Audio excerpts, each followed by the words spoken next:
Good morning again, Dharma friends.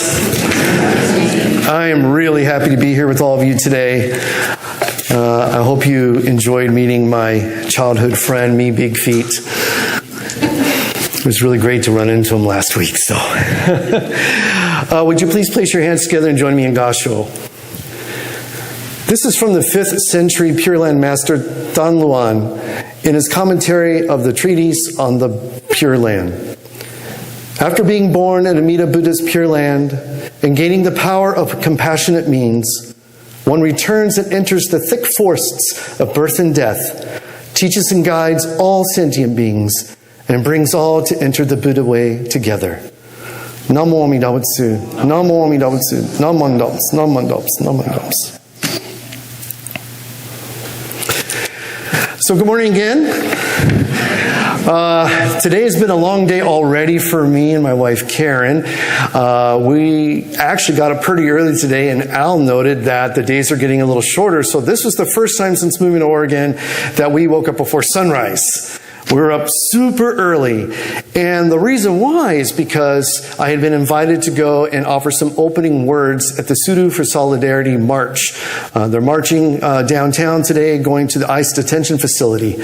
And it was lovely to see so many people come out to remember what happened 84 years ago in the internment camps, that so many of our dear Dharma friends and family members were imprisoned in. And today, as we were reading all the Shotsuki Hoyo names, I could not help but think about all of them and wondering how many of them actually had to endure living in camps. And I'm so grateful for their resilience and for their endurance so that we could all be here today as a Sangha. While I was there, we wrapped things up. I want to share something with you. I wasn't planning to do this, but I'm going to share it with you. They wrapped it up with this beautiful song. I'm not going to sing it, but it's very short, and I'll just read the words. And this was written by Sophie Dipti Sakar. And this was originally created for a pilgrimage to the Crystal City camp. So it goes like this. We are you, here and now. We walk for healing. Show us how.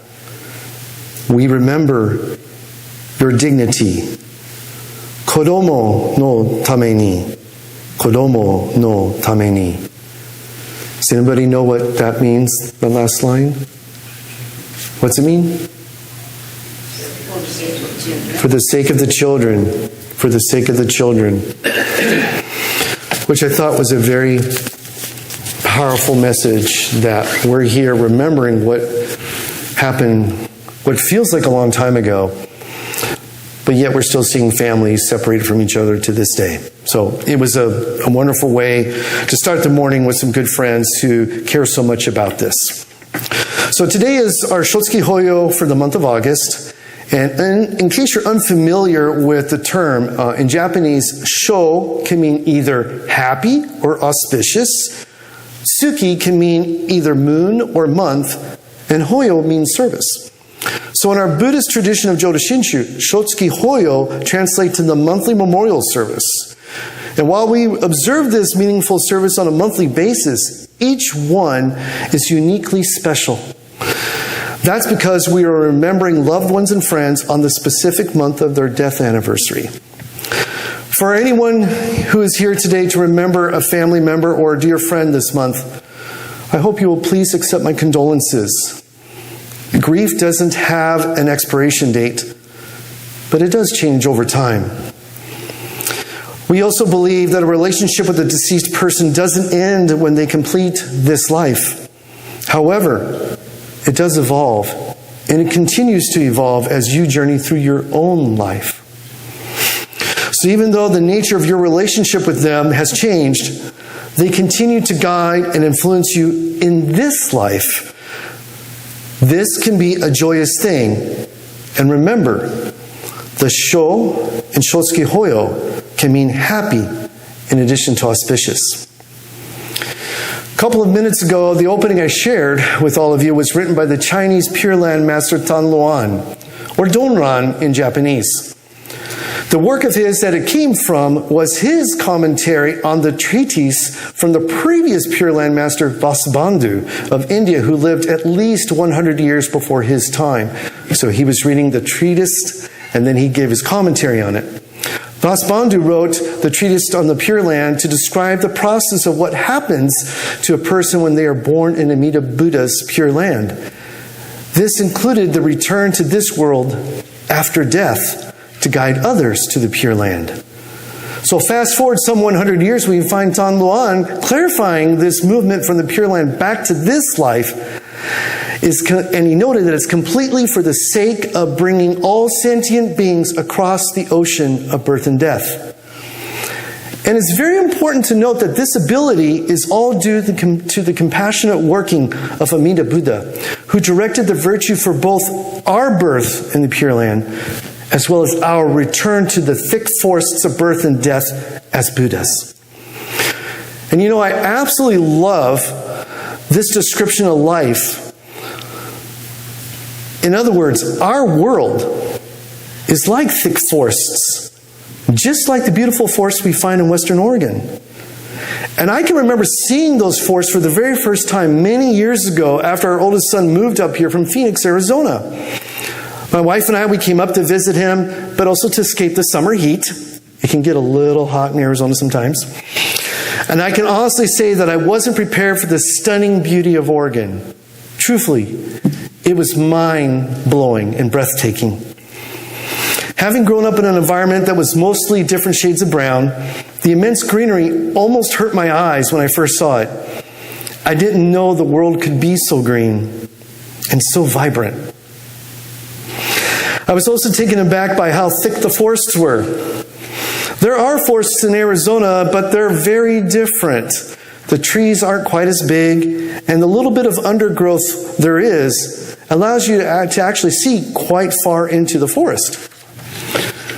What I discovered here, though, is that the forests are so thick that in many places you can only see a few feet into them, right? Yeah. I think it would be possible to walk into one of the forests here and never be seen again. Who knows what's in those forests? Might even be Bigfoot. As human beings, it's not uncommon to hear or say something to the effect that seeing is believing. Have any of you heard this before or said those words yourselves? Yeah. Well, this can apply to so many things other than Bigfoot. There are many things we know exist and yet we cannot see them. Things like gravity, magnetic fields, radio waves, and Wi-Fi. And yet we know they exist because we can observe and sometimes even feel their effects. Don't believe me? Just try jumping. Does anybody want to volunteer to jump real quick? All right, I'll jump for you. Oh, man, I didn't go anywhere. You can't see gravity, but you can certainly feel it. Scientists can also observe gravity's effects by looking at the warping of space, black holes, and the movement of celestial bodies. Technically, they're not seeing gravity, even though they can see its effects. So when I just jumped here, you couldn't see the gravity, but you saw me quickly return to the Earth. And if gravity didn't exist, I would just keep shooting up and flying through the cosmos forever. So even though we can't see it, it's important to know it's because our physiology isn't designed to see and feel everything within the universe. Beyond science, I think there must be so many other things that are far beyond our abilities to directly sense, but somehow we know them to be true in our hearts. This is why we use words like immeasurable, infinite, and boundless to describe Amida Buddha. The existence and understanding of the Buddha's wisdom and compassion is beyond our comprehension to fully grasp, and that's because of our limited faculties.